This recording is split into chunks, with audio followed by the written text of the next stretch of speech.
We love to travel and we want to travel more, but these days, travel's getting more and more stressful. Avoiding these 5 common airport mistakes will go a long way towards eliminating some of your travel anxiety. Let's go. Hey y'all, and welcome. I'm Christi, the Gen X Gypsy, helping you to travel better so you can focus on creating unforgettable memories. We all make mistakes, right? And I'm a big believer that we learn really well from making mistakes. But today, I want to help you learn before you make those mistakes. Basically learning from other people's mistakes. Make sure you stay for the last mistake because it is a biggie.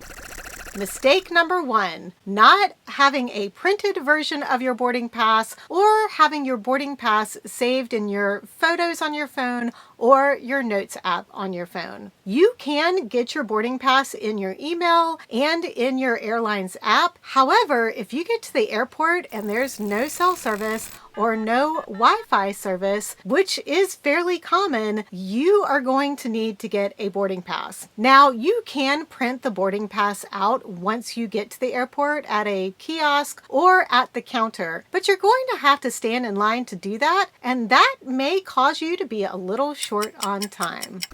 Mistake 2, not going directly to your departure gate once you've made it through airport security or you've gotten off a flight and you are getting a connecting flight. No matter how much time you have before your flight leaves, you want to go directly to that gate. Because the way airports are configured these days, it could still take you a bit of time to get to the gate. D30 could still be a 15 or 20 minute walk from gate D31. Or you might have to take a bus or shuttle to your gate. So go to your gate first with maybe a little potty stop on the way, and then you can check and make sure that your departure time and your gate haven't changed. Then go grab yourself a drink or find somewhere comfy to wait for your boarding. Mistake number 3, not checking the departures board or your airline app on a regular basis to make sure that the boarding time has not changed. I have almost missed a couple of flights by not checking the departure board on a regular basis. I've been one of the last people to arrive at the gate as they're making their final boarding calls. If everyone is checked in for the flight and boarding goes quickly, a flight can depart early. So make sure you are checking that departures board on a regular basis. A travel tip here is to set an alarm on your phone for about 30 minutes before your boarding time is to start. That way you can check the departures board or your airline app to make sure that the boarding time hasn't been moved up and you need to get to that gate quickly.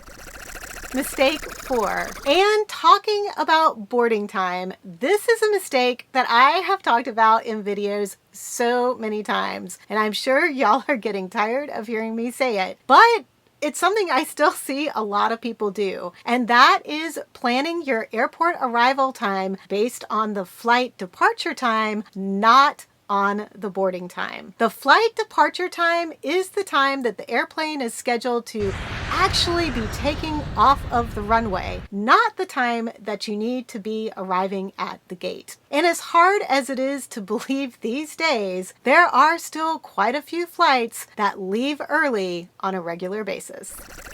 The final mistake, and one that many of you are going to think is a no-brainer, but it is a huge mistake, and one that I see way more often than you would think, and that is forgetting to check to make sure you have your ID before you leave for the airport. Most of the time, it's because people have decided to switch their purse or their wallet before they go on vacation. Or perhaps they've put it in a jacket pocket that they thought they were going to wear, but then they changed their mind. And if you're like me and you live somewhere rural where it's a 3-hour drive to the airport, there's no going back to get your ID or having someone bring it to you. So you need to make sure you have your ID on you before you leave home. I take my ID and I put it with my phone and my boarding pass, and I put all of those things in an easily accessible pocket that I checked multiple times before I leave the house and on the way to the airport. Now, TSA supposedly has some ways that they can check to make sure you are who you say you are if you don't have your ID. They haven't publicized how they go about doing that validation. I do like to have a copy or a picture of my passport, the photo of my passport and the backside with the barcode in my notes app on my phone, just in case. However, there's no guarantee that TSA will accept that as a form of identification. Just like with the boarding time, a tip here would be to set a reminder or an alarm to go off around the time that you're planning on leaving home to check and make sure that you have your ID. Want to know what else you should be doing before you leave your home for the airport? Check out this video next. Thank you so much for watching, and please subscribe if you'd like more travel inspiration, tips, and hacks. I look forward to seeing you in the next video.